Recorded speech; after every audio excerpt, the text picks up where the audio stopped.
네, 안녕하세요. 녹색정의당 이자스민 국회의원입니다. 오늘 너무나 참담한 심정으로 이 자리에 섰습니다. 대한민국은 전쟁과 가난을 이겨내고 세계 12위 경제 대국으로 성장하였고 당당히 선진국이 되었습니다. 하지만 우리나라의 노동자 인권, 이주민, 여성에 대한 차별적 인식 수준은 여실히 보여준 보고서가 대한민국 중앙은행에서 발행되어 이러한 인식과 접근이 얼마나 비인권적이고 시대착오적인지 말씀드리고 바로 잡고자 이 자리에 섰습니다. 네, 그럼 준비된 기자회견문을 낭독하겠습니다. 어제 대한민국 중앙은행인 한국은행에서 외국인 여성 돌봄 노동을 싸잡아 폄훼하는 시대착오적이며 비인권적인 보고서를 발간하고 한국개발연구원과 공동으로 노동시장 세미나까지 열었습니다. 한국은행은 이 자리에서 노인, 간병, 육아 등 돌봄 서비스 분야 소요, 공급의 불일치 해결 방안으로 외국 인력 고용을 대폭 늘리고 해당 업종의 최저임금에서 제외하고자 주장했습니다. 이는 명백히 국내법과 ILO 국제협약을 심각히 위반한 주장입니다. 또한 세미나에 참석한 이창영 한국은행 총재는 부작용을 강조하지 않도록 조심해야 한다면서 외국인 노동자를 들어와서 가격을 낮추는 쪽으로 가는 게 효율적인 방안이라고 생각한다. 그런 발언을 하면서 낮은 인권 의식과 자별적 인식을 보여줬습니다. 사실상 대한민국의 정부기관인 한국은행에서 대한민국의 구조적 문제는 외면한 채 이 같은 반인권적이고 시대착오적인 내용의 보고서를 냈다는 것에 대해 대단히 유감스럽게 생각하고 이창영 한국은행 총재가 중앙은행 수장으로서 자격이 있는지 의심이 됩니다. 이창영 한국은행 총재는 2023년 11월 한국은행 대한성공회의소 세미나에서도 비슷한 발언을 한 바가 있습니다. 생산성 문제를 해결하기 위해 해외 노동자를 들여와 돌봄 등으로 활용하자. 이러한 천근대적인 인식 속에서 반인권적이고 시대착오적인 보고서가 이창영 한국은행 총재로부터 기획되고 만들어진 것이 아닌가 생각이 됩니다. 또한 윤석열 정부의 외국 인력 정책과 돌봄 노동 정책의 방향성이 반영된 것은 아닌지 의구심마저 듭니다. 만약 한국은행 제시한 자별적인 콤수가 실제로 반영되어 추진된다면 이는 정부 스스로 근로기준법, 최저임금법 등 국내법과 ILO 국제협약을 어기고 이행하지 말라고 부추기는 것과 다름이 없습니다. 확인 결과 연구보고서에 참여자는 본인들의 보고서가 사회적 논란이 있음을 인지하고 있고 제안이 문제가 있음에도 팀장의 제안에 따라 이처럼 국내법과 국제협약에 반하는 정책 보고서를 발행했다고 밝혔습니다. 뿐만이 아니라 컨퍼런스 1번 세션 주제로 삼았다는 것은 이번 보고서가 상부의 지시로 매우 계획적으로 준비되었다는 것을 알 수 있는 대목입니다. 문제점을 상세하게 말씀드리겠습니다.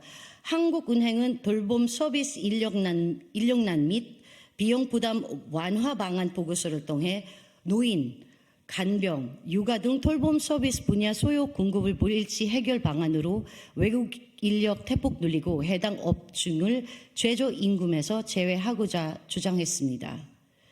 보고서에는 근로기준법 제6조, 균등한 처우, 외국인 고용법 제22조, 차별금지, 대법원의 판례와 헌법재판소 판단 등 국내법의 개정이 필요하고 ILO 국제협약과 EU 한국 FDA 협정문을 보면 국제노동기구 선언과 그 후속 조치에 따라 자신의 법과 기본 권리 그리고 고용 및 직업상의 차별의 철폐를 약속했는데 이에 반한다는 내용도 들어 있습니다.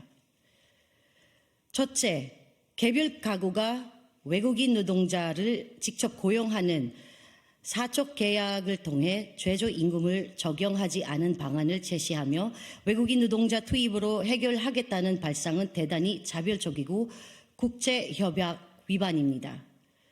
또 돌봄 서비스에 대한 최저임금 적용을 제외하는 방안을 제시하며 정부의 복지 정책 일환이었던 돌봄 서비스를 저임금, 저품질, 싸구려 일자리로 전락시키겠다는 것과 다름없습니다.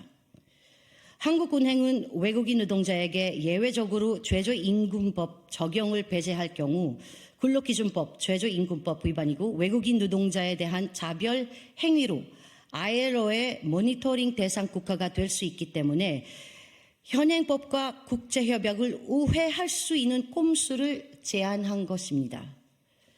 개별 사용주가 임의로 임금과 근로조건을 선정할 경우 외국인 돌봄 노동자는 심각한 인권 문제, 범죄 행위에 노출될 수밖에 없을 것입니다. 이미 싱가포르나 홍콩에서 학대, 폭력, 장시간 노동 등 인권 문제, 범죄 행위들의 사회적으로 큰 문제가 되었습니다. 에루야 나라는 홍콩 가사 노동자의 일화를 소개하고자 합니다. 그녀는 말을 조금이라도 못 알아듣거나 고용주의 마음에 들지 않을 때마다 폭행을 당했고 그 정도가 심해지면서 고문과 화상까지 당해야 했다고 합니다. 결국 반복된 폭행으로 만신장애가 되어 일을 못하게 되자 고용주는 겨우 $100를 주며 아무에게도 비해 사실을 말하지 말 것과 말할 경우 가족을 죽이겠다는 협박까지 하고 난 뒤에 인도네시아로 돌려보냈다고 합니다. 이 사건으로 홍콩에서는 군 시위가 발생하고 세계적 이슈가 되기도 했습니다. 이러한 반인권적인 사회가 진정 이창영 한국은행 총재께서 원하는 모습입니까? 최근 서울시와 고용노동부가 추진하는 외국인 가사 관리사 사업 또한 송출국인 필리핀에서 차국 여성 노동자들의 겪을 수 있는 근로환경 우려를 표하고 송출이 지연되고 있습니다. 만약 송출하더라도 E9 비자와 동일한 조건, 즉 최저임금 이상의 임금과 기숙사 제공, 4대 보험의 필수 조건입니다. 어제 한국은행 보고서를 이미 E9 협정국들의 우려의 시각으로 보고 있습니다. 두 번째 보고서는 타 산업에 비해 돌봄 서비스 부분의 생산성이 매우 낮다는 이유를 들어 돌봄 서비스 업종에 대한 최저임금 차등 적용을 주장하고 있습니다. 돌봄 노동을 저생산 노동으로 낙인 찍고 여성 노동을 폄훼하는 것입니다. 대한민국 돌봄 노동의 공급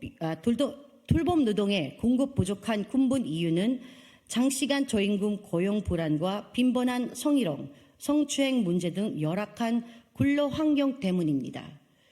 장기적으로 내국인 노동자의 이탈도 심해지고 있습니다. 이 같은 문제에 비해는 서비스를 제공받는 수혜자에게도 그대로 첨가될 수밖에 없습니다. 열악한 돌봄 노동의 고용 조건은 서비스 품질 개선 및 양질의 서비스는 요원합니다. 우리 사회에서 돌봄 노동자들의 역할과 비중은 갈수록 커질 겁니다. 이들에 대한 지원 정책과 노동 환경 개선은 국가의 당연한 책무입니다. 단순히 생산성, 숫자로 세상을 바라보고 외국 인력을 대거 투입하고 최저임금을 제외하고 최저임금 자등 적용하겠다는 저급한 발상으로는 갈등과 사회 문제만 유발하게 될 것입니다. 한국은행 이창영 총재는 155만 돌봄 노동자와 이주 노동자에 사죄하고 즉시 사퇴하시길 바랍니다. 또한 정부는 돌봄 노동자들의 노동 환경 개선과 돌봄의 공공성을 강화 대책을 즉각 마련하시길 바랍니다. 녹색정의당은 돌봄 노동자의 노동권 보장, 돌봄 서비스에 대한 국가 책임 강화, 외국인 노동자 보호를 위해 더욱 노력하겠습니다. 감사합니다. 혹시 질문 있습니까?